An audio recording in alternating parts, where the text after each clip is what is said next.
For those of you working corporate America, if you really want to level up your career, schedule recurring meetings with your boss, as well as your boss's boss on a recurring basis to talk about what you're working on, how you're doing, what are your goals, how you're meeting those goals, and use that time to ask them if there is anything else that you can help them with or they have concerns about. You have to have proactive meetings with the people above you and the people above them. You have to do it on a recurring basis, and that agenda for those meetings needs to be driven by you. And we all are tired of our meetings and we all don't love having those conversations, but you have to do that because, listen to me, nobody else is doing it.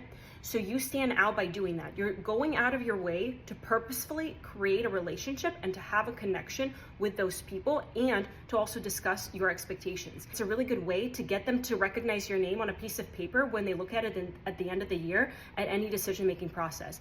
Make sure you proactively schedule recurring meetings to meet with them and come to that meeting prepared with an agenda of what you want to discuss. Don't come to that meeting and just awkwardly sit there and stare at each other. Come to that meeting with, here, just as a reminder, I'm working on XYZ. Here's how I'm doing in each one of those things.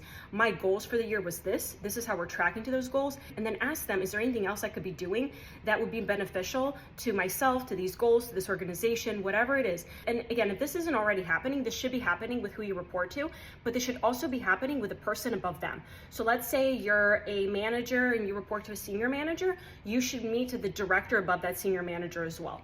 Or if you're in a big four, let's say you work for a manager, you should be meeting with a manager, with a senior manager, and even ideally with a partner on that engagement so that you can create that relationship between you and them. It really establishes your name. It really shows that you're driving that career, and it will really distinguish you so much more further from everybody else who's not doing that.